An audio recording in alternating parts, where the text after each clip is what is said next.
الحمد لله وكفى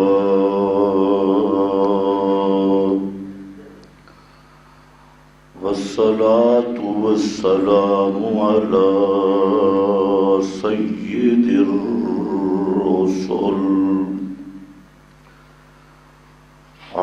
سيد الرسل وخاتم الأنبياء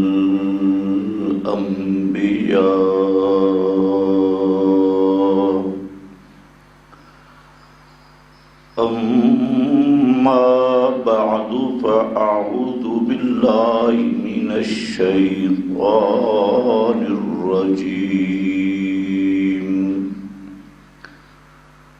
بسم الله الرحمن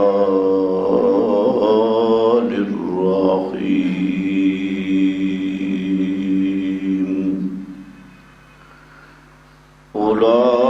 أولئك الذين يدعون يبتغون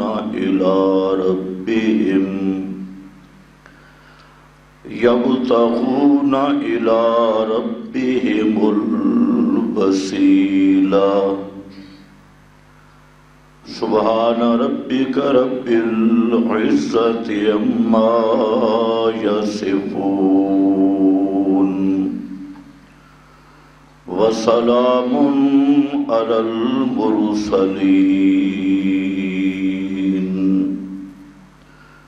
والحمد لله رب العالمين۔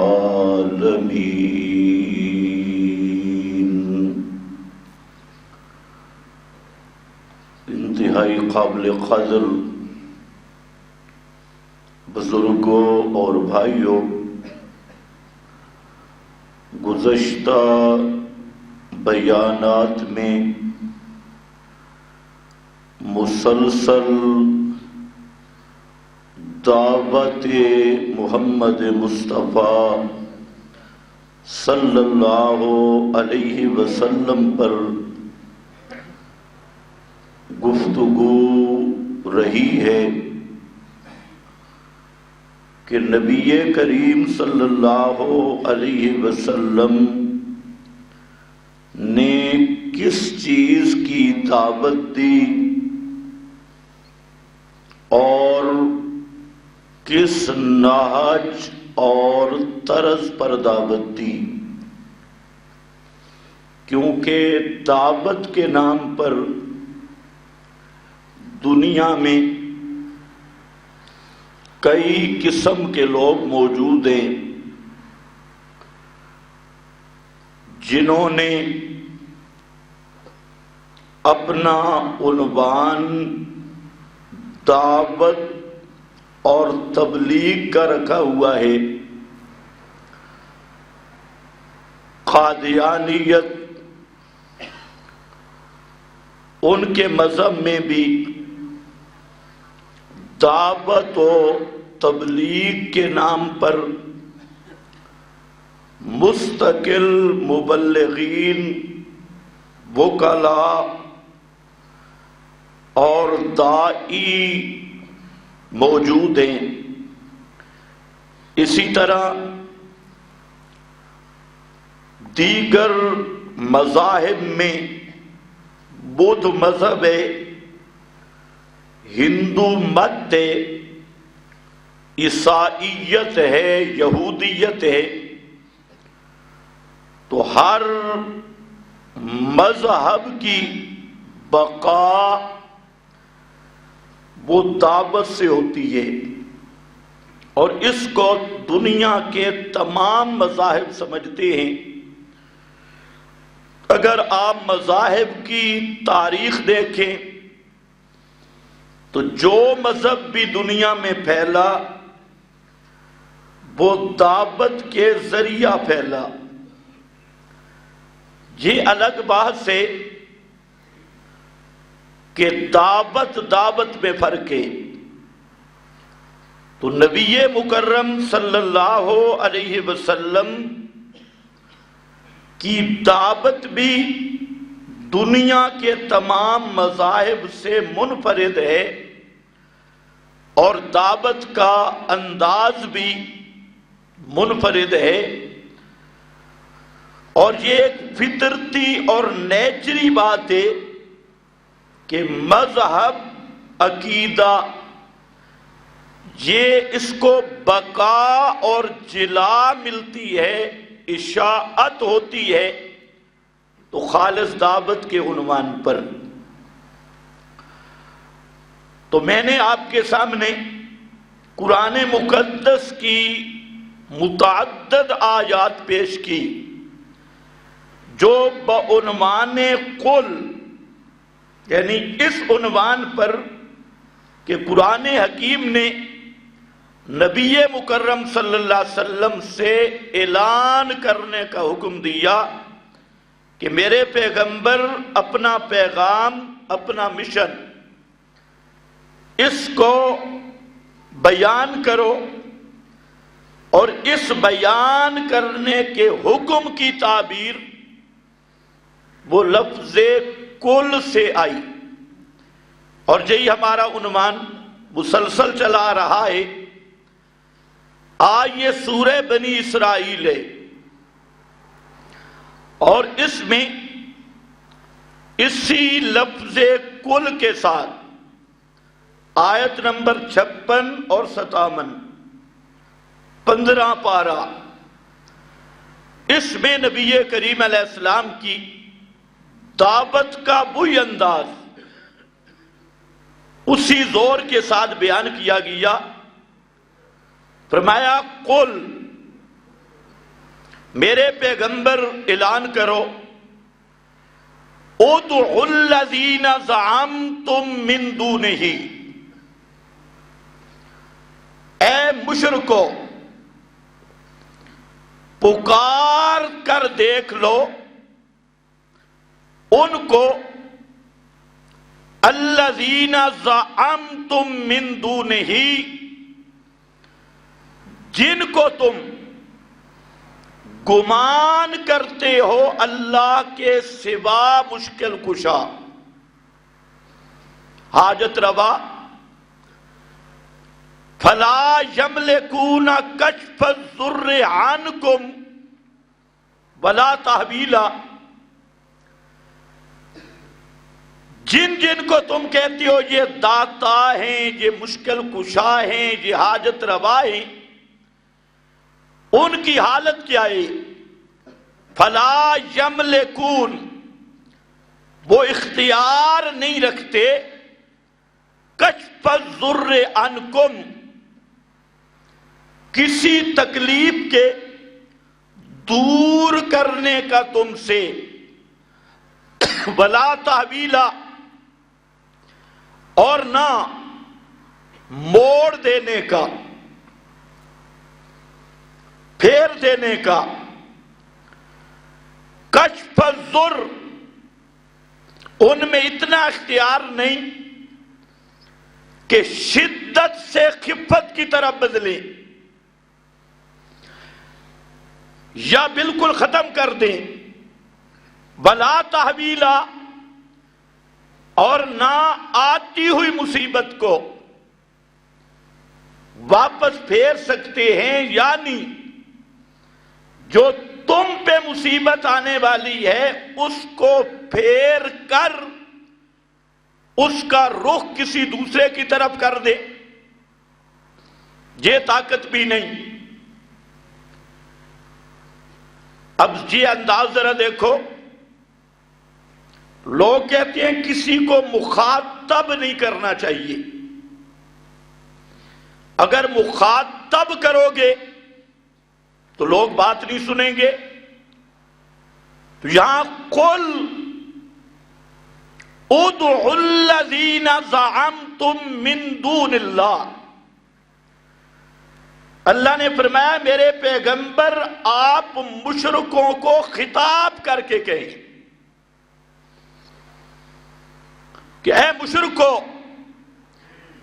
جن ہستیوں کو تم پکارتے ہو اللہ کے سوا، وہ حاجت روا بھی نہیں، مشکل کشا بھی نہیں، وہ مصیبت کو ہلکا بھی نہیں کر سکتے، مصیبت کو پھیر بھی نہیں سکتے،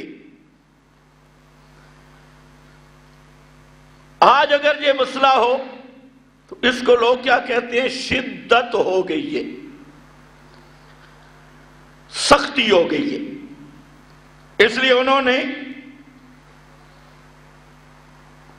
مارج کی مرغیوں کی طرح کڑ کڑ کڑ کڑ کڑ کڑ کڑ ہر جگہ پہ، دکان سے کچھ نہیں ہوتا، مکان سے کچھ نہیں ہوتا، کہ دوستو بزرگو اللہ بہت بڑا ہے۔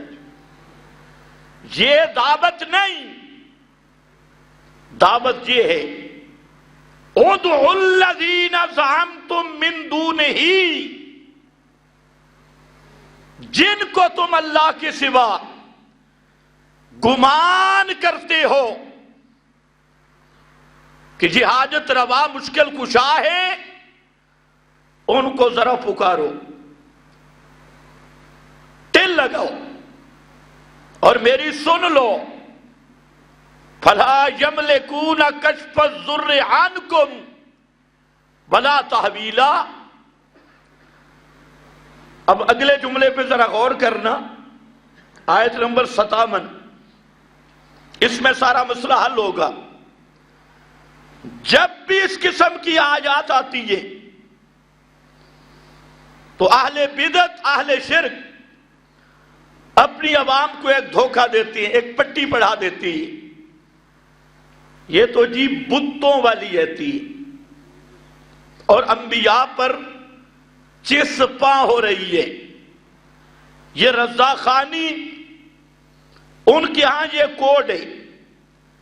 آپ جو بھی آیت توحید کی پڑھیں گے آگے سے جواب ملے گا جی بتوں والی ایتی ہیں، ایک، اور دوسرا کہیں گے یہ مشرکوں اور کافروں والی ایتی ہیں،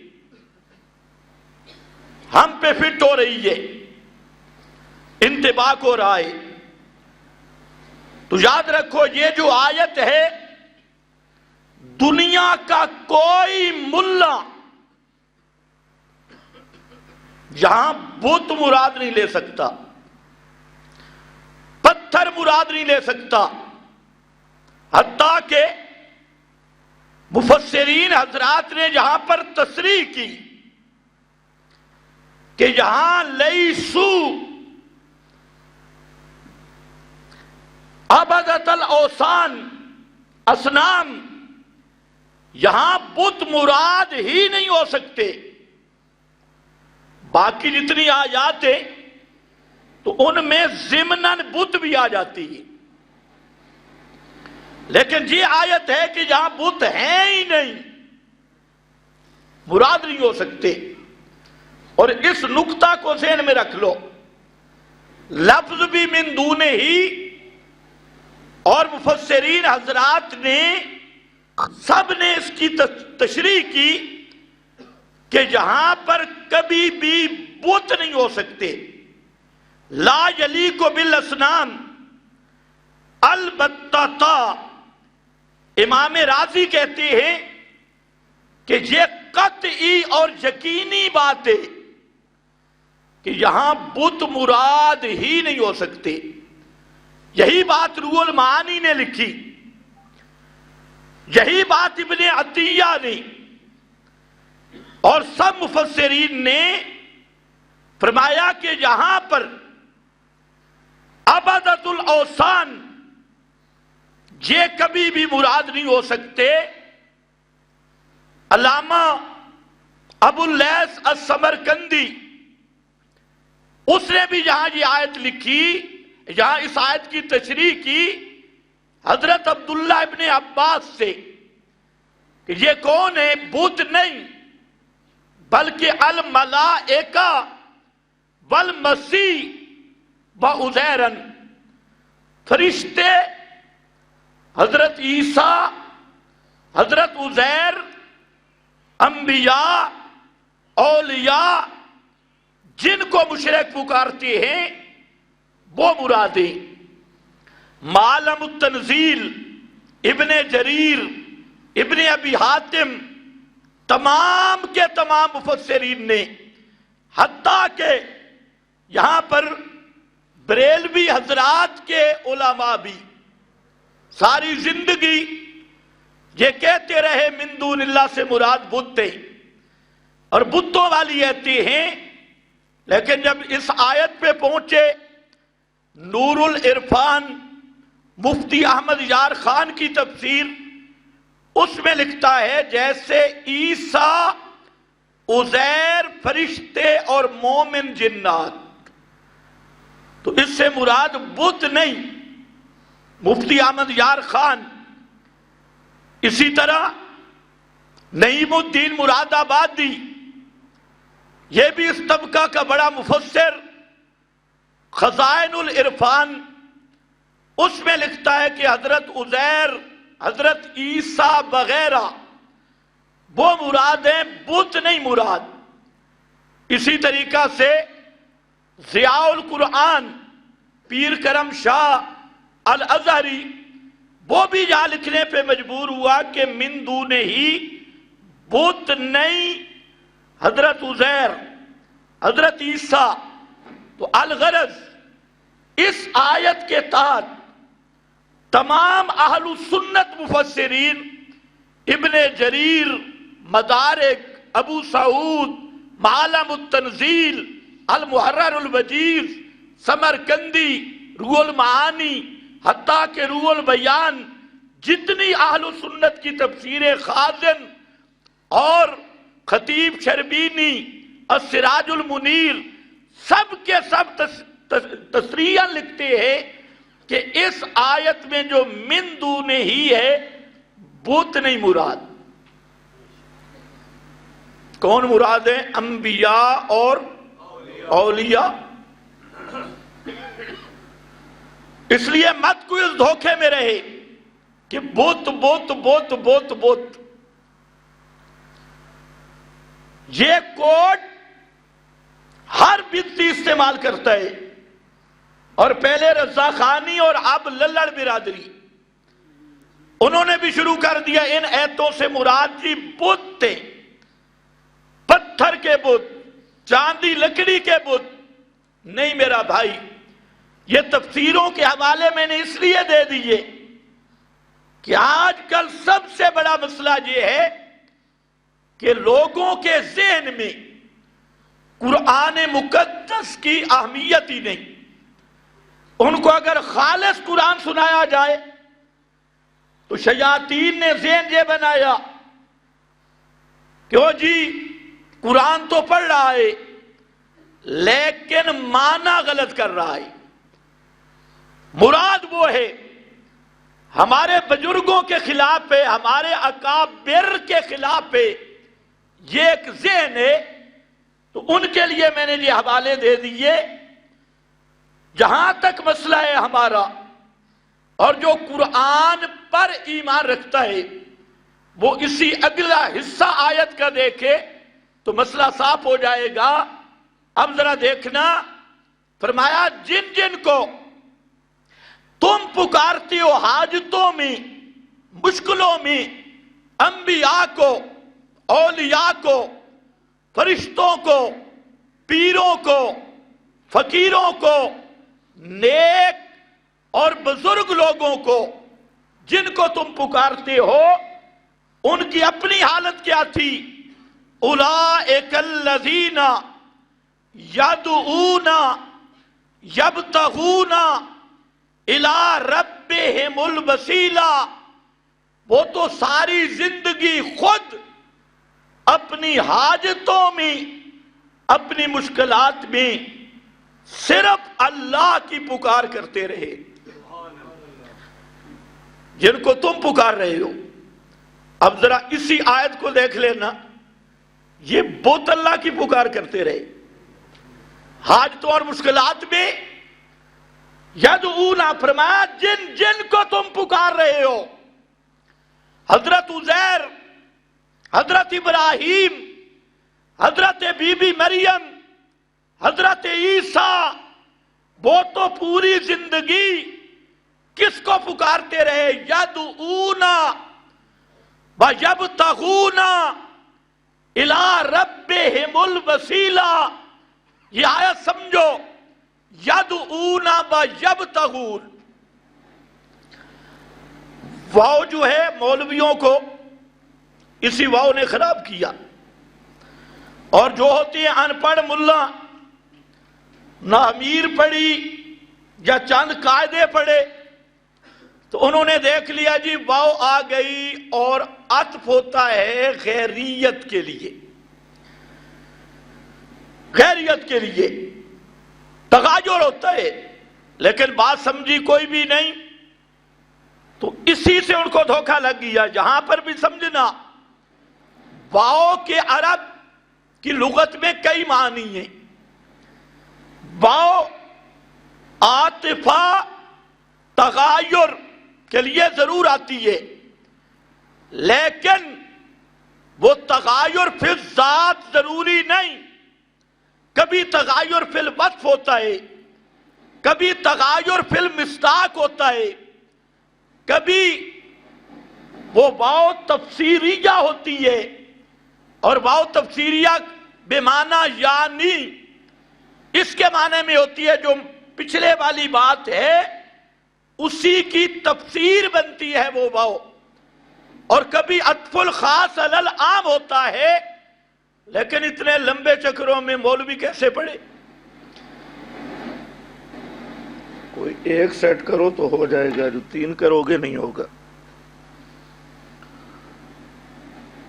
تو یہاں پر جو واو ہے یدعون و یبتغون، یہ واو تفسیریہ ہے، اور یدعون وہ پکارتے رہتے تھے، اور الوسیلہ کے تین معنی ہیں۔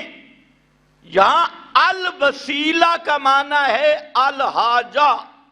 حضرت عبداللہ ابن عباس رضی اللہ تعالی عنہ نے الوسیلہ کا معنی کیا الحاجہ، حاجتیں، اور یبتغون کا معنی تلاش کرنا، تو آیت کا معنی یہ ہوگا یدعون و یبتغون الی ربہم الوسیلہ، جن کو تم پکارتے ہو وہ تو ساری زندگی اپنی حاجتوں کے لیے، اپنی مشکلات میں صرف اللہ کو پکارتے رہے، اللہ کے سوا انہوں نے کسی کو نہیں پکارا۔ تو الوسیلہ بمعنی الحاجہ۔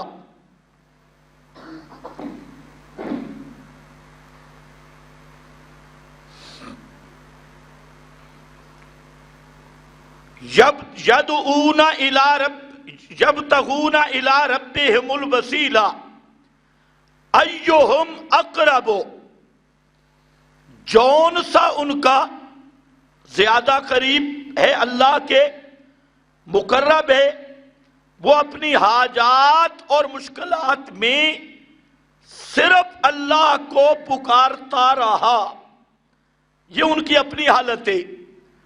تو اس لیے میں نے کہا اگر یہ جملہ دیکھا جائے تو یہ پتھر چاندی سونا بن ہی نہیں سکتا کہ اللہ نے فرمایا جن کو تم پکارتے ہو وہ اپنی حاجتوں میں اللہ کو پکارنے والے تھے۔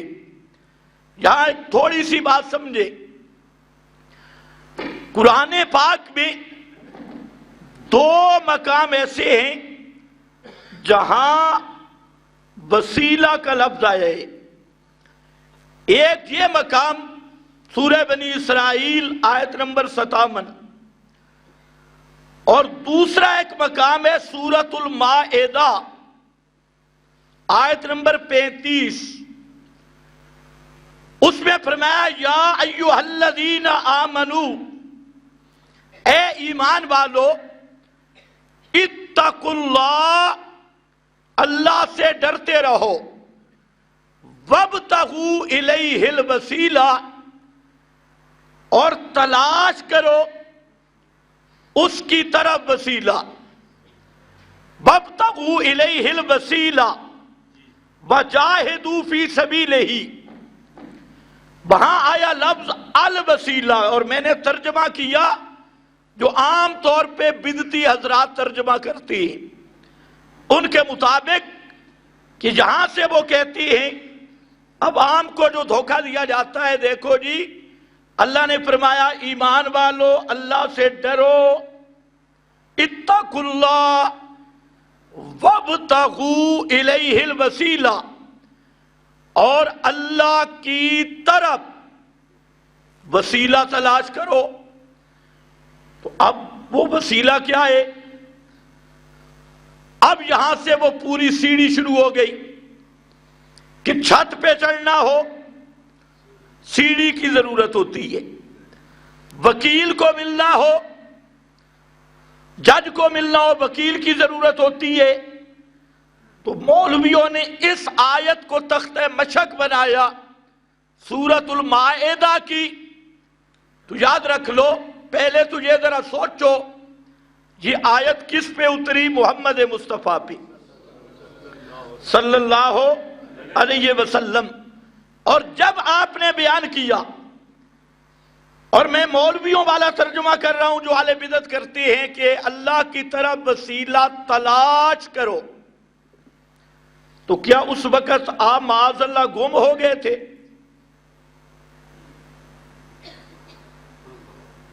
جب وہاں موجود تھے؟ یہ بات سمجھنے والی۔ تو جب موجود تھے تو وابتغوا کا کیا معنی؟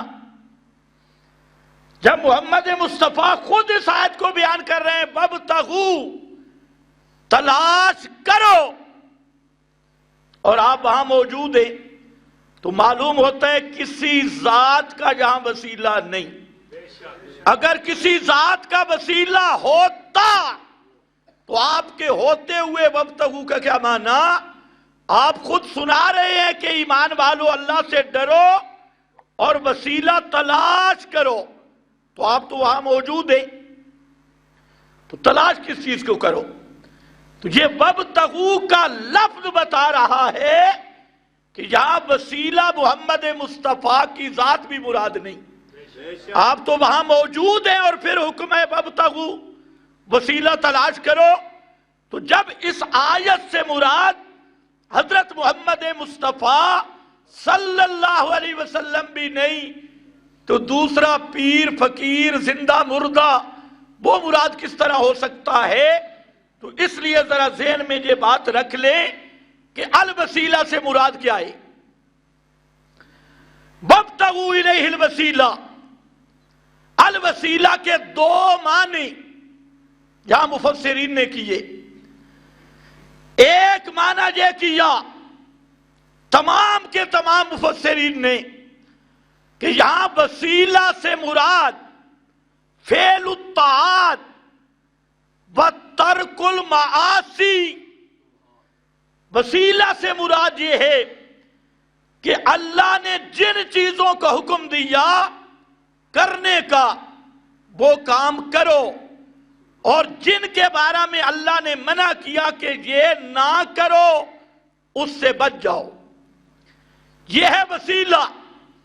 الوسیلہ تمام مفسرین حضرات نے ایک معنی یہ کیا، معنی تو ہے لیکن ضمنی معنی ہے، اصل اس کا معنی وہی ہے جو ابن عباس رضی اللہ تعالیٰ عنہ پیغمبر کریم کے شاگرد نے کیا، صحابی نے معنی کیا، اور صحابی نے معنی کیا الوسیلہ الحاجہ، اور معنی یہ بنے گا اے ایمان والو اللہ سے ڈرو اور اپنی ساری حاجتیں صرف اللہ سے طلب کرو۔ اے ایمان والو اللہ سے ڈرو اور اپنی تمام حاجات صرف اللہ سے طلب کرو، کسی غیر کو حاجت روا نہ سمجھو، کسی غیر کو مشکل کشا نہ سمجھو۔ آیت کا معنی تو تھا یہ جو حضرت عبداللہ ابن عباس نے بیان کیا، اور روح المعانی نے اسی معنی کو لیا، اور حضرات نے اس پر عرب کے اشعار پیش کر کے شواہد پیش کیے کہ الوسیلہ بمعنی الحاجہ ہے، لیکن مشرکین کا ناس ہو انہوں نے اس آیت کا معنی بگاڑ دیا، وَابْتَغُوا إِلَيْهِ الْوَسِيلَہ عوام کے سامنے پڑھا اور آگے نکل گیا بری امام بری، فلانی قبر والا۔ ادھر روافض سے پوچھو، وہ پڑھیں گے الوسیلہ 12 امام، اور ان ہرے بھرے مشرکوں سے پوچھو تو الوسیلہ ہر سبز جھنڈی والا، ادھر کالا جھنڈا ادھر سبز جھنڈا۔ تو میرا بھائی یہ 2 مقام قرآن کے کٹھے دیکھ لے، سورۃ المائدہ میں الوسیلہ، سورہ بنی اسرائیل 57 آیت میں الوسیلہ۔ اب معنی ذرا دیکھ کیسے ہوتا ہے، فرمایا یا ایھا الذین آمنو، اے ایمان والو، اتقوا اللہ، اللہ سے ڈرتے رہو، وابتغوا الیہ الوسیلہ، اپنی ساری حاجتوں میں صرف اللہ کو پکارو، اپنی ساری حاجات صرف اللہ سے طلب کرو، اللہ کے دربار میں ڈھونڈو، سب حاجتیں سب مشکلات میں صرف اللہ کو پکارو، وجاہدوا فی سبیلہ، اور اسی مسئلہ پر کہ پکار کے لائق صرف اللہ ہے، حاجت روا مشکل کشا صرف اللہ ہے، اسی مسئلہ پر جہاد کرو۔ جاہدوا فی سبیلہ، فی سبیلہ کا معنی پیغمبر کریم نے خود بیان کیا۔ صحابی نے پوچھا اللہ کے رسول، بڑے لوگ لڑتے ہیں، کوئی قبیلے کے لیے، کوئی زمین کے ٹکڑوں کے لیے، کوئی اپنے نظام کے لیے، تو اللہ کا راستہ کیا ہے، سبیل اللہ کیا ہے؟ تو آپ نے فرمایا من قاتل لتکون کلمۃ اللہ ہی العلیٰ فہو فی سبیل اللہ، جو آدمی اس غرض سے لڑے کہ اللہ کی توحید اونچی ہو جائے، کلمۃ اللہ ہی العلیٰ، کلمہ توحید بلند ہو، اور یہ کلمہ توحید یہی وہ اقامت توحید کا نظام ہے، وہ نظام نافذ ہو، قانون بلند ہو، اور سارے دین یکون الدین کلہ للہ۔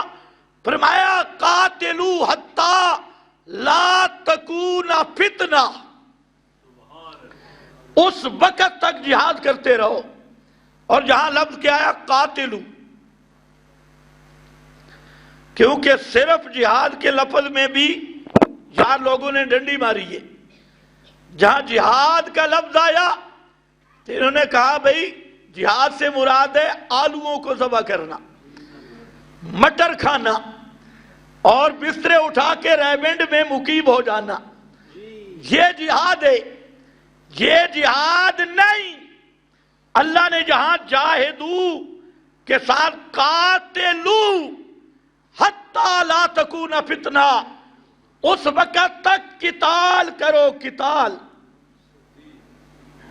اب اللہ جانے یہ قتال کیا بنائیں گے۔ قاتلو حتی لا تکون فتنہ، اس وقت تک لڑتے رہو حتیٰ کہ شرک کا زور ختم ہو جائے، شرک کا زور ختم ہو، اسمبلی صاف ہو جائے، اسمبلی کے 360 بت یہ الٹے ہو جائیں، حتیٰ لا تکون فتنہ، سب سے بڑا فتنہ طاغوتی نظام ہے، سب سے بڑا فتنہ غیر اللہ کی حاکمیت کا فتنہ ہے، سب سے بڑا فتنہ انگریز کے کالے قانون، کافر کے قانون کا چلنا ہے، یہ سب سے بڑا فتنہ اور تسلط طاغوتی اور دجالی نظام کا تسلط ہے۔ اور باقی قبر پرستی اس کے سائے میں، تعزیہ پرستی اس کے سائے میں، جھنڈا پرستی اس کے سائے میں، تعویذ فروشی اس کے سائے میں، لیکن اوپر جو بڑی چھتری طاغوت کی ہے وہ طاغوتی نظام اور طاغوتی نظم ہے۔ تو سب سے بڑا فتنہ یہی کفریہ قانون، طاغوتی قانون، دجالی قانون، یہ سب سے بڑا فتنہ ہے۔ فرمایا قاتلو حتی لا تکون فتنہ، اس وقت تک لڑتے رہو کہ شرک کا زور مٹ جائے، طاغوت کا تسلط ٹوٹ جائے، غیر اللہ کی حکمرانی کا داغ مٹ جائے، وَيَكُونَ الدِّينُ كُلُّهُ لِلَّهِ، اور سب کا سب نظام، قانون، توحید، اللہ کی پکار، یکون الدین للہ، سب کا سب اللہ کے لیے ہو جائے۔ آج وہ دور ہے کہ اس مسئلہ پہ ملا بھی گونگے، پیر بھی گونگے، چھوٹی چھوٹی چیزوں پہ لڑ رہے، ہر ایک اپنے تشخص کو قائم کرنے کے لیے، اور اس کا نام رکھتے ہیں یہ جہاد ہے۔ یہ جہاد نہیں، جہاد کے لیے پہلے شرط ہے کہ خود مواحد ہو۔ مشرک مجاہد نہیں ہوتا، مشرک مجاور ہوتا ہے۔ مشرک میدان والا نہیں ہوتا، مشرک ڈانس والا ہوتا ہے، ہاتھ لہرانے والا۔ حکومت بیچاری ڈری ہوئی ہے کہ جی ٹی روڈ پہ کچھ لوگ آ رہے ہیں، مولوی ہے۔ میں کہتا ہوں یہ وہ مولوی نہیں، ان سے ڈرنے کی ضرورت ہی نہیں ہے۔ ایک آدمی مجھے کہتے ہیں جی وہ دہشت گرد بنا رہے ہیں۔ میں نے کہا بڑا نقصان ہوگا، اب تو پھر حلوہ کھانے والا ہر دہشت گرد ہے، حلوہ کھانا دہشت گردی ہے، اور ان کو کوئی حلوے کی دیگیں دے دو، یہ انشاءاللہ وہاں رہیں گے۔ یہ وہ مال نہیں۔ جہاد وہ کرتا ہے جس کے دل میں اللہ کی حاکمیت ہو، جس کے دل میں توحید ہو۔ اور توحید کیا ہے؟ لبیک اللہم لبیک۔ توحید کیا ہے؟ لبیک اللہم۔ جنہوں نے لبیک کو ہی بدل دیا بے ایمانوں نے، وہ جہاد کیا کریں گے؟ وہ صرف روڈ ہی بند کریں گے۔ روٹ پہ جس طرح جنگلی جانور روٹوں پہ آ جاتی ہیں، جس کی بنیاد ہی کوئی نہیں۔ جہاد، نظام، قانون، اس کے لیے سب سے پہلی شرط یہ ہے کہ اپنا دل شرک سے خالی ہو، دل توحید والا ہو، اللہ کی حاکمیت پر ایمان ہو۔ اس لیے دنیا کی تاریخ اٹھا کے دیکھ لیں، آج تک کسی مشرک نے نہ جہاد کیا نہ کر سکتی۔ رئیس المشرکین جناب ابو جہل، وہ بھی روڈ پہ آیا تھا، اور موت کس چیز سے آئی؟ چھوٹے چھوٹے دو بچے، چھوٹے دو بچے اس پہ چڑھ گئے، سینے پہ چڑھ گئے۔ یہ رئیس المشرکین، اور یہ اللہ کا قانون ہے کہ وہ جو بڑے متکبر ہوتی ہیں ان سے جب انتقام لیتا ہے تو کمزور چیزوں کو مسلط کرتا ہے، کمزور چیزوں کو، زور آور کو نہیں۔ نمرود ہے، اس پر ڈینگی کو مسلط کر دیا، مچھر ہی تھا نا، مچھر کو مسلط کیا۔ فرعون نے اس کو پانی میں غوطے دیے، پانی کو مسلط کیا۔ تو بہرحال جاہدوا فی سبیلہ، اللہ کے راستے میں جہاد کرو۔ جہاد مستقل حکم ہے، اور اسی لیے پیغمبر کریم نے فرمایا الجہاد، یہ جو جہاد اور قتال ہے یہ اسلام کا کوہان ہے۔ جس طرح اونٹ کی بلندی اور قیام اور خوبصورتی کوہان کے ذریعے ہوتی ہے، اسی طرح جہاد جب تک رہے گا اسلام اونچا رہے گا، کلمۃ اللہ ہی العلیٰ بلند رہے گا۔ اور امت مسلمہ کی تاریخ بتاتی ہے جب تک مسلمان مجاہد تھا اور جب تک مسلمان کے سامنے میرے نبی کی سیرت تھی، پیغمبر کی دعوت کا انداز تھا، قرآن مقدس سے واقف تھا، وہ پھر مسلمان ہر میدان کا فاتح بنا، ہر جگہ کا فاتح بنا، اور یورپ اور پوری دنیا مسلمان سے ڈرا کرتی تھی۔ اور جب سے مسلمان نے جہاد کو چھوڑا اور جہاد کی طرف توجہ نہیں کی، پوری دنیا میں باوجود وسائل کے، باوجود حکومتوں کے، باوجود افرادی قوت کے، پوری دنیا میں مسلمان ذلیل ہو گیا۔ مسلمان اور اہل اسلام کی عزت اور اسلام کی عزت اور دعوت، اس کا سب سے بڑا بنیادی باب جو پیغمبر کی سیرت کا ہے، اس کا نام جہاد ہے۔ اس لیے الوسیلہ کا معنی الحاجہ بھی ہے، اور ضمنی معنی یہاں بہت تفسیریہ بناؤ، معنی یہ ہوگا اے ایمان والو اللہ سے ڈرتے رہو اور اللہ کا قرب تلاش کرو۔ الوسیلہ بمعنی القرب، اور اللہ کا قرب کیسے ملے گا؟ جاہدو، اللہ کے راستے میں جہاد کرو۔ سب سے بڑا وسیلہ، سب سے بڑا قرب وہ اللہ کی توحید کے لیے تلوار اٹھانا ہے اور میدان میں جانا ہے۔ اسی لیے الجہاد مختصر طریق الجنہ، جہاد جنت کا شارٹ کٹ راستہ ہے۔ ایک آدمی عابد ہے، یہ سیٹ نہیں ہوتا، اس کو تھوڑا سیٹ کرو جی، آواز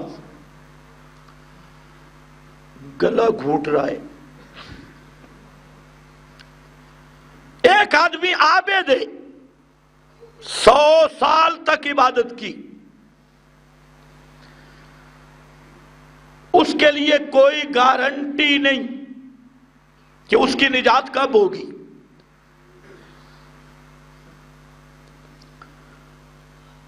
اور مجاہد دیکھو کتنا بڑا وسیلہ ہے جہاد، قرب ہے۔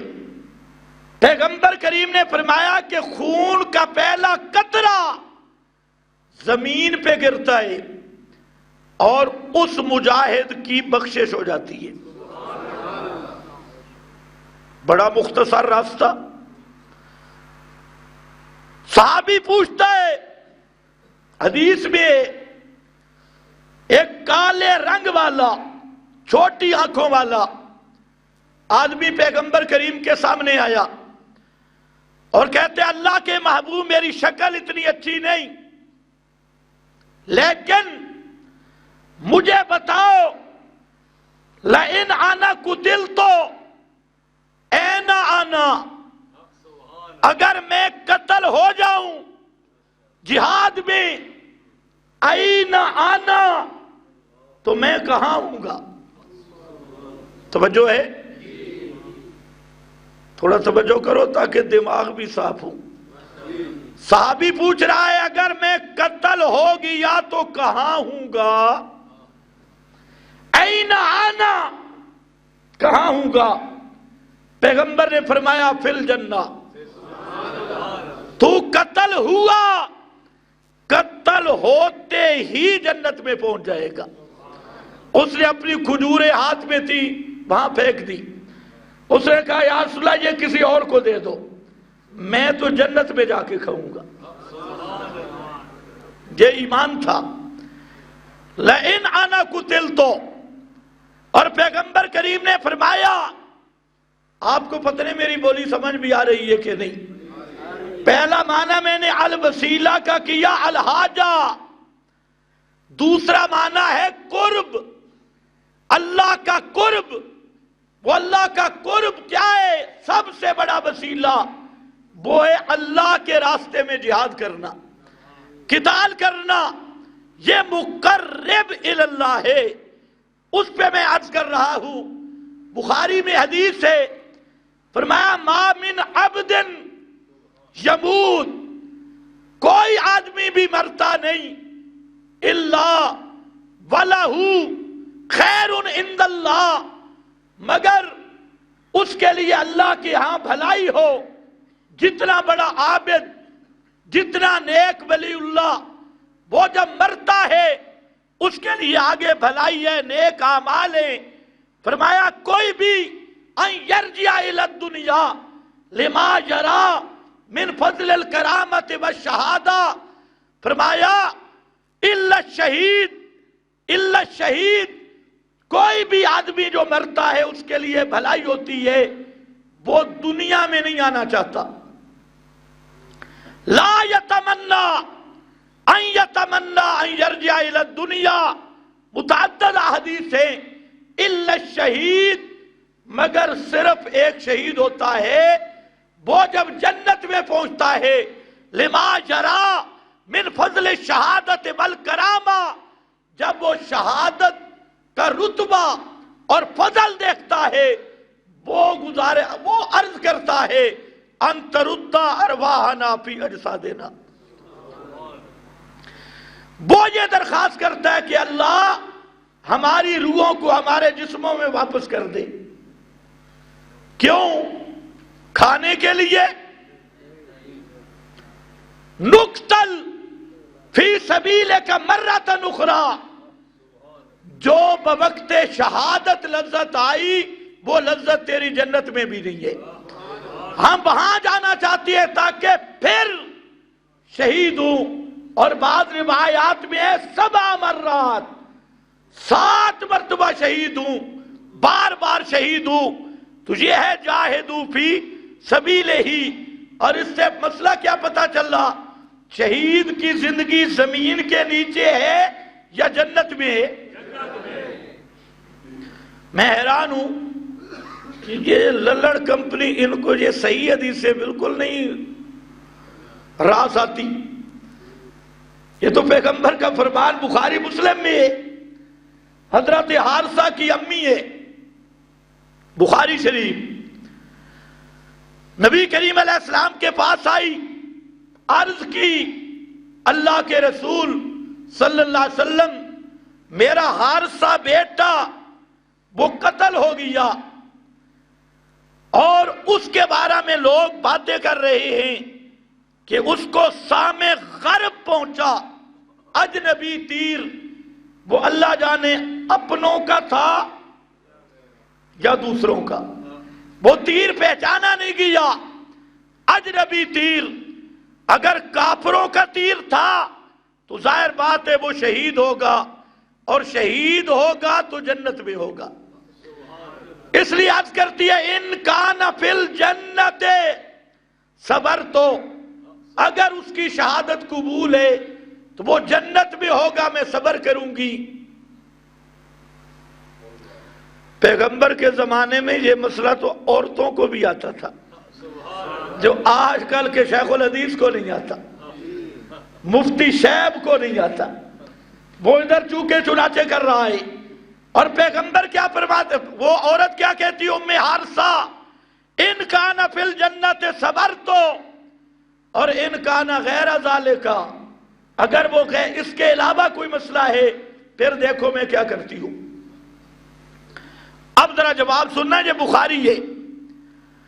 فرمایا انہا جنان، وہاں ایک جنت نہیں، کئی باغیں۔ وَإِنَّ ابْنَكَ أَصَابَ الْفِرْدَوْسَ الْأَعْلَىٰ، اور تیرا بیٹا حارثہ وہ جنت الفردوس میں پہنچ چکا ہے، جنت الفردوس میں پہنچ چکا ہے۔ تو شہید کے لیے یہ انعام، شہید کو شہید کہتے اس لیے لأن روحہ شاہدت الی الجنان، کہ اس کی روح موت کے ساتھ ہی فوراً جنت میں پہنچ جاتی ہے۔ جاہدوا فی سبیلہ، آؤ اپنے سبق پہ دو معنی میں نے عرض کیے، یا ایھا الذین آمنوا اتقوا اللہ وابتغوا الیہ الوسیلہ، پہلا معنی اے ایمان والو اللہ سے ڈرو اور اپنی حاجتوں اور مشکلوں میں صرف اللہ کو پکارو، کسی اور کو مت پکارنا۔ یہ معنی ہے یبتغون الی ربہم الوسیلہ، اور یہ معنی کیا ہے میرے نبی کے شاگرد ابن عباس رضی اللہ تعالیٰ عنہ نے۔ اور دوسرا معنی یبتغون الی رب وابتغوا، فرمایا اے ایمان والو اللہ سے ڈرو اور اللہ کا قرب حاصل کرو۔ اور اللہ کا قرب کیسے ملے گا؟ اللہ کی ساری نافرمانیاں چھوڑ دو، اللہ کی طاعت کو اختیار کرو، اور تمام عبادات و طاعت میں سب سے بڑا قرب والی عبادت وہ اللہ کے راستے میں جہاد کرنا ہے، قتال کرنا ہے، جاہدوا فی سبیلہ۔ اب یہ دو معنی تمام مفسرین نے کیے۔ اب ذرا اہل بدعت کو کہو کہ اب ذرا وسیلہ مشکل نہیں ہو گیا؟ یہ ہے وسیلہ، یہ وسیلہ تھوڑا مشکل ہے۔ انہوں نے وسیلہ کیا بنایا؟ قبر۔ بابے کے قبر پہ آؤ، اس کے بارے میں بھی قرآن نے وضاحت کی۔ سورہ زمر میں ابتداءً وہ ابو جہل والا وسیلہ تھا، وہ یہودیوں عیسائیوں والا وسیلہ تھا۔ یہودی، عیسائی، ابو جہل، مشرکین وہ کیا وسیلہ پیش کرتے؟ ان کا یہ نظریہ تھا اللہ براہ راست ہماری نہیں سنتا، اس لیے جو بزرگ دنیا سے چلے گئے انہوں نے محنتیں کی ہیں، ہم جائیں گے ان کی قبروں پہ، ان کی صورتوں کے سامنے دونوں پارٹیاں موجود تھی، اور ہم کہیں گے اے بابا تو بڑی پہنچی ہوئی سرکار تھی۔ یہاں پر دو طبقے بن گئے، ایک نے کہا اللہ نے ان کو طاقتیں دے رکھی ہے، یہ تھے اپر کلاس کے مشرک، اللہ نے طاقتیں دے دی، انہاں دے لیکھاں وچ میخ ہے کہ میخاں وچ لیکھ ہے، پہنچے ہوئے بزرگ۔ اور دوسرا طبقہ انہیں کہا طاقتیں دی تو نہیں لیکن ہماری سن کر اللہ تک پہنچا دیتی ہے۔ اس غرض سے پکار شروع کی، اور اس کا نام وہ کیا رکھتے تھے؟ وسیلہ۔ اس کا نام وہ کیا رکھتے تھے؟ بولو وقت ختم ہونے والا ہے۔ اس کا نام کیا رکھتے تھے؟ وسیلہ۔ یہ مشرکوں والا وسیلہ تھا، انبیاء اولیاء کو پکارنا، ان کے نام کے حوالے، دعائیاں، اور آج بھی لوگ وہی وسیلہ سمجھتے ہیں۔ سورہ زمر میں آیا، فرمایا یہ جو اللہ کے سوا دوسروں کی سور و پکار کرتے ہیں، تعویل کیا کرتے ہیں؟ ما نعبدہم الا لیقربونا الی اللہ زلفی، ہم ان کو الہ نہیں سمجھتے، ہم انہیں اللہ نہیں سمجھتے، خالق نہیں سمجھتے، مالک نہیں سمجھتے، خالق اللہ، مالک اللہ، ہم جو ان کی سور و پکار کرتے ہیں لیقربونا الی اللہ زلفی، اس لیے کہ یہ ہمارا وسیلہ ہے، ہمیں اللہ کے قریب کرتے ہیں، ہماری اللہ کے دربار میں پہنچا دیتے ہیں۔ اور سورہ یونس میں یقولون ہؤلاء شفعاؤنا عند اللہ، کہتے ہیں یہ ہمارے سفارشی ہیں ہماری ان کے آگے، ان کی اللہ کے آگے۔ یہ وسیلہ تھا ابو جہل والا، یہ وسیلہ تھا یہودیوں والا، یہ وسیلہ تھا مشرکوں والا، اس کو قرآن نے مٹا دیا، اور خود الوسیلہ سے مراد کیا رکھا؟ اے لوگو، دعاؤں اور حاجتوں میں صرف اللہ کو پکارو، اور پکارنا کیسے ہے؟ مخلصین لہ الدین، رلا ملا نہیں کرنا، گڈ وڈ نہیں، مخلصین لہ الدین، خالص کرنے والے اس کی پکار کو۔ تو جہاں اب آؤ مضمون پہ، جہاں ذکر کیا اے ایمان والو اپنی حاجتیں کس سے مانگو، کس کو مشکل کشا سمجھو، یہ معنی ہے وسیلے کا، وسیلے کا معنی حاجت۔ اور وہاں فرمایا جن کو تم پکارتے ہو، انبیاء اولیاء کو، ان کی اپنی حالت کیا تھی؟ اولئک الذین یدعون یبتغون الی ربہم الوسیلہ، وہ پوری زندگی اپنی حاجتیں صرف اپنے اللہ سے مانگتے رہے، اللہ سے مانگتے رہے۔ کیسے؟ یرجون رحمتہ ویخافون عذابہ، کیسے مانگتے رہے؟ یرجون رحمتہ، وہ اس کی رحمت کی امیدیں رکھ کر، اجابت کی امیدیں رکھ کر، یخافون عذابہ، اس کے عذابوں سے ڈر کر، عذابوں کا دل میں خوف رکھ کے، اس کی رحمت کی توقع رکھ کے صرف اللہ کو پکارتے رہے۔ یہاں پر ذرا پوری توجہ چاہوں گا، یہ کون لوگ ہیں جن کو مشرک پکار رہے ہیں؟ ان کی حالت یہ تھی کہ وہ اپنی حاجتوں میں، مشکلوں میں پکارتے بھی صرف اللہ کو تھے، اور پکارتے بھی کیسے تھے؟ یرجون رحمتہ ویخافون عذابہ، اللہ کی رحمت کے امیدوار بن کر، اللہ کے عذاب سے ڈر ڈر کر وہ اللہ کو پکارتے تھے۔ اب یہ کون تھے؟ اتنی بات تو ہے، بت نہیں تھے، اللہ کی رحمتوں کی امید پتھر نہیں رکھتے، عذابوں سے ڈرنے والے پتھر کے بت نہیں تھے۔ وہ کون تھے؟ سورۃ الانبیاء آئی، اس نے وضاحت کر دی وہ کون تھے۔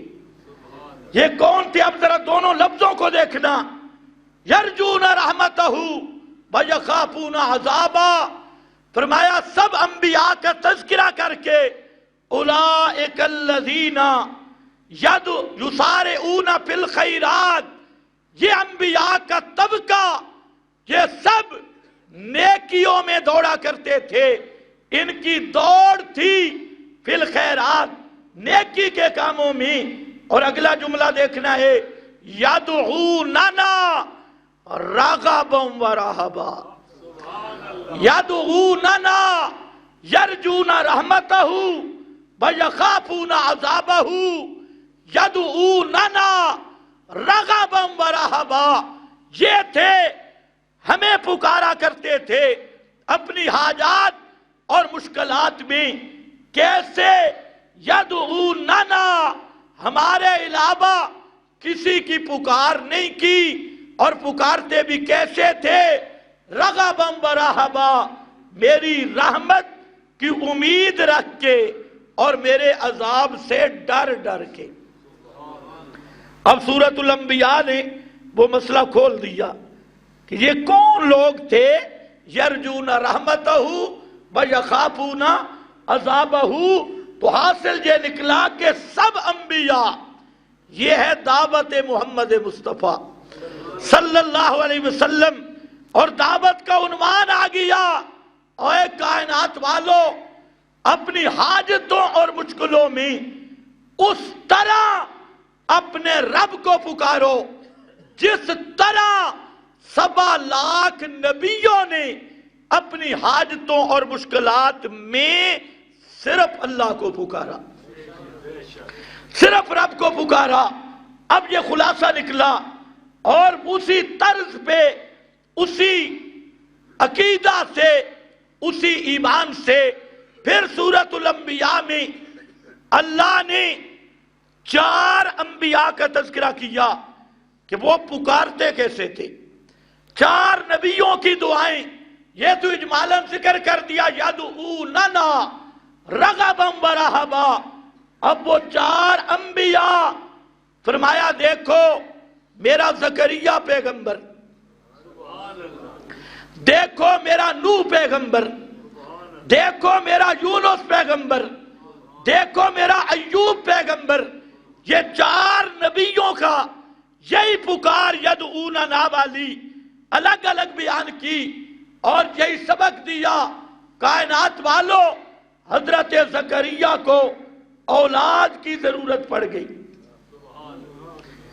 تو اولاد کس سے مانگی اور کیسے مانگی؟ یہ بات ہے قرآن جو سمجھا رہا ہے. اولئک الذین یدعون اولئک الذین یدعون ویبتغون اولئک الذین یسارعون فی الخیرات یدعوننا رغبا ورہبا. تو زکریا پیغمبر نے کس کو پکارا؟ ہنالک دعا زکریا ربہ. حضرت زکریا دعا ربہ، نادا ربہ، اپنے رب کو ندا دی، رب کو پکارا، کسی غیر کو نہیں پکارا. حضرت آدم پہلے گزرے تھے، حضرت شیس پہلے گزرے تھے، حضرت ادریس پہلے گزرے تھے. کسی پیغمبر کی قبر پہ جا کے نہیں پکارا، نہ سفارش کے لیے، نہ تفویض کا عقیدہ رکھ کے. دعا ربہ، اپنے رب کو پکارا. اور پھر پکارا بھی کیسے؟ 5 دا واسطہ، 12 دا واسطہ. خدا کی قسم اگر یہ مسئلہ آپ کو آ جائے نا، اس کو کہتے ہیں اللہ تو منگڑ دا ڈھنگ. اللہ سے مانگنے کا ول اور طریقہ. جس کو یہ آ گیا وہ کبھی شرک نہیں کر سکتا. شرک وہی کرتا ہے جس کو اپنے مالک سے مانگنے کا طریقہ ہی نہیں آتا کہ اللہ سے مانگنا کیسے ہے. جس کو اللہ کی پہچان ہی نہیں، وہ تو جائے گا تعویذ کی دکان پہ، وہ تو جائے گا مزار پہ، کوئی زندوں پہ، کوئی مردوں پہ. اور جس کو اللہ سے مانگنے کا طریقہ آتا ہے وہ کبھی بھی کسی لٹیرے کے ہاتھ نہیں چڑھ سکتا. وہ مانگے گا تو کس سے مانگے گا؟ کیونکہ اس سے مانگنے کے لیے کوئی مکان، دونا مکان کی ضرورت بھی نہیں کہ خشکی میں ہو تو وہ سنتا ہے. دریا میں چلے جاؤ تو وہاں پر کوئی اور سنے نہیں.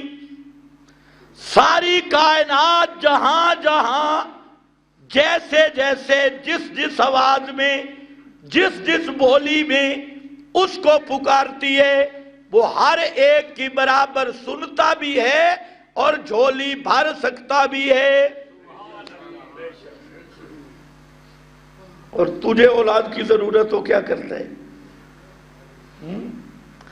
کوئی تعزیے پہ، کوئی تابوت پہ، کوئی قبر پہ، کوئی ناپ کے اوپر تعویذ، کوئی ران کے ساتھ تعویذ، اور بابا ڈپو کھولے ہوئے اور ساری دنیا کے ٹونے ٹوٹکے کرتا ہے. اللہ نے فرمایا اولاد کی ضرورت ہو نا تو میرے زکریا پیغمبر کی دعا کو یاد کر. سبحان اللہ. وقت نہیں، دیکھ لینا قرآن پاک بھی. رب حبلی من لدنکا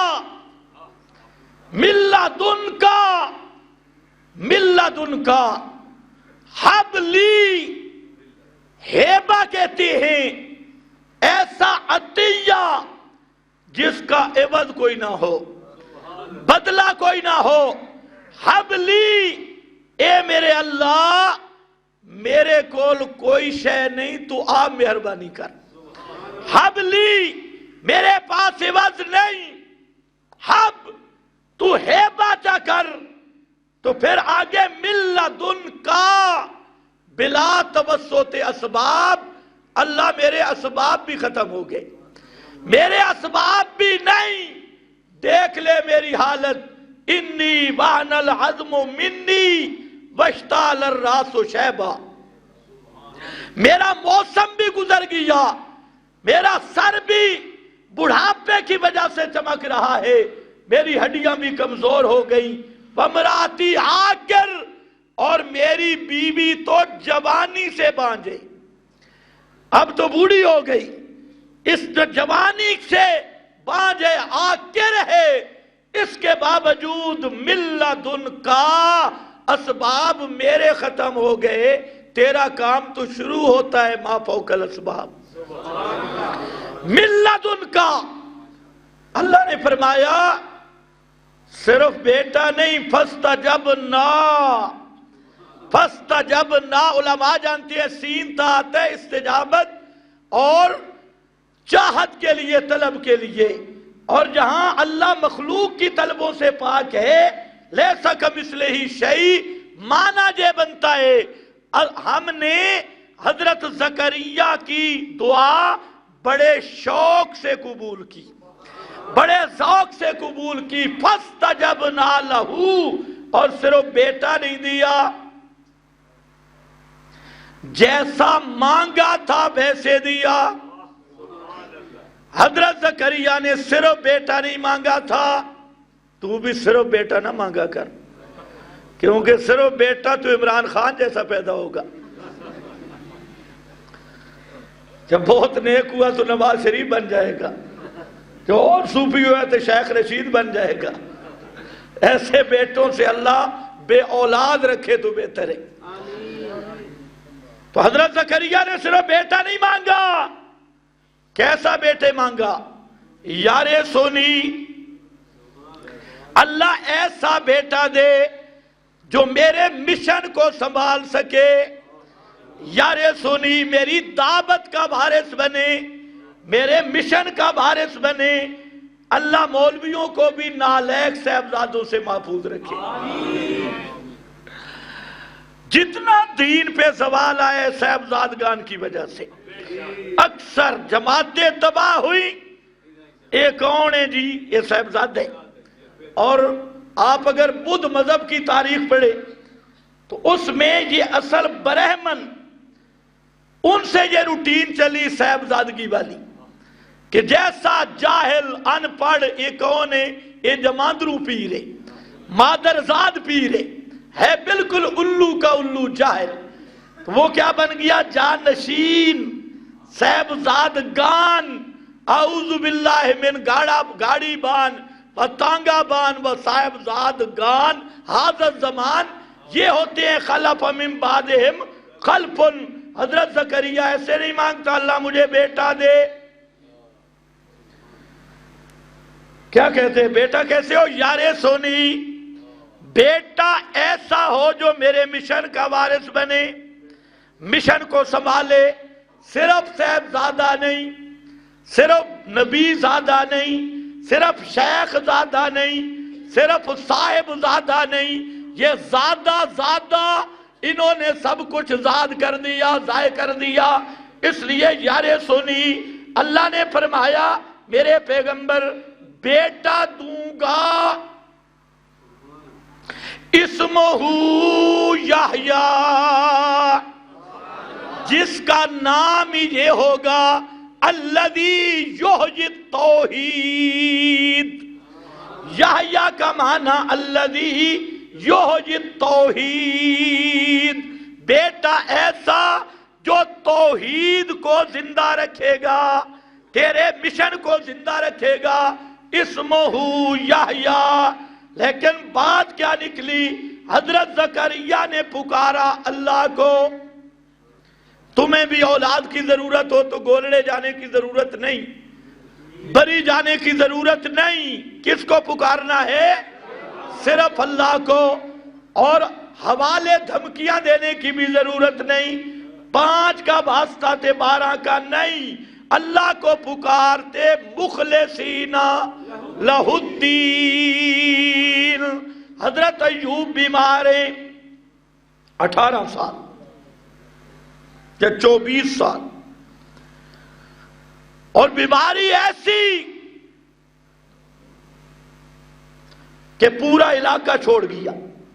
یہ جو مشہور ہے حضرت ایوب کو کیڑے پڑ گئے تھے، تو جو مولوی کہتے ہیں نا حضرت ایوب کے وجود میں کیڑے پڑے، دعا کرو اللہ اس کے وجود میں کیڑے ڈالے۔ اس کو پیغمبر کی شان کا ہی نہیں پتا۔ حضرت ایوب کے بدن میں کیڑے نہیں پڑے۔ پیغمبر کا وجود ایسا مقدس ہوتا ہے، پیغمبر کو موت کے بعد بھی کیڑے نہیں پڑ سکتے۔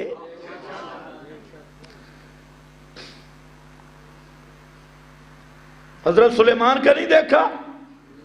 ہم تو صرف خطابت نہیں کرتے، سال تک میت وجود کھڑا رہا اور کیڑا لکڑی کو کھا گیا، پیغمبر کا وجود پھر بھی محفوظ رہا۔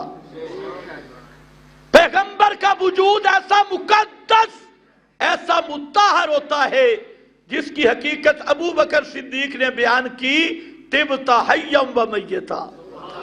یہ ہوتی ہے اصلیت اور حقیقت کہ زندگی میں بھی خوشبودار اور موت کے بعد بھی خوشبودار، طبت حیا و میتا۔ اس لیے یاد رکھو کسی نبی کے وجود میں کیڑے پڑ سکتے نہیں۔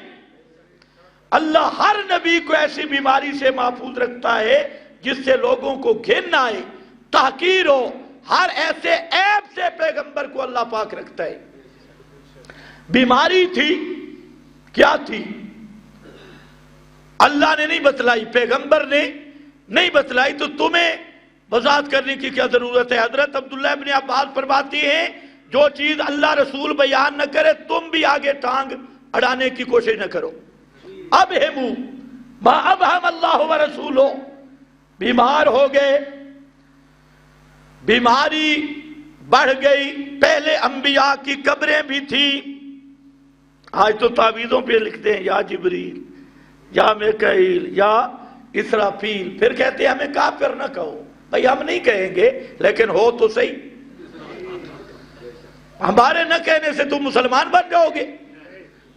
ہم نہ بھی کہیں تم ہو، ہم کہیں تب بھی ہم تمہیں بتاتے ہیں کہ مسلمان بن جاؤ۔ حضرت ایوب اذ نادى ربہ، حضرت ایوب نے کس کو پکارا؟ ایوب اذ نادى ربہ، اور کیسے پکارا؟ انی مسنی الضر وانت ارحم الراحمین۔ اللہ کی رحمت کا حوالہ دیا، فرمایا حضرت نوح پیغمبر یہ بیمار تھے، اور بیماریوں میں پھنسنے والوں صرف اللہ کو پکارو جیسے ایوب نے پکارا، جس طرز پہ پکارا دشمن سے مغلوب ہو گئے۔ دیکھو نوح پیغمبر وَنُوحًا اِذْ نَادَى مِن قَبْلُ، حضرت نوح نے پہلے پکارا اور کیا کہا؟ انی مغلوب فانتصر، اللہ میں مغلوب ہوں، فانصر بھی نہیں، فانتصر، تو میرا بدلہ لے۔ تو اگر دشمنوں کے نرغے میں پھنس گئے ہو، کبھی دشمنے غیر اللہ کو نہیں پکارنا، پکارنا اللہ کو ہے جیسے نوح پیغمبر نے پکارا، اور پکارنا بھی کیسے ہے؟ مخلصین لہ الدین۔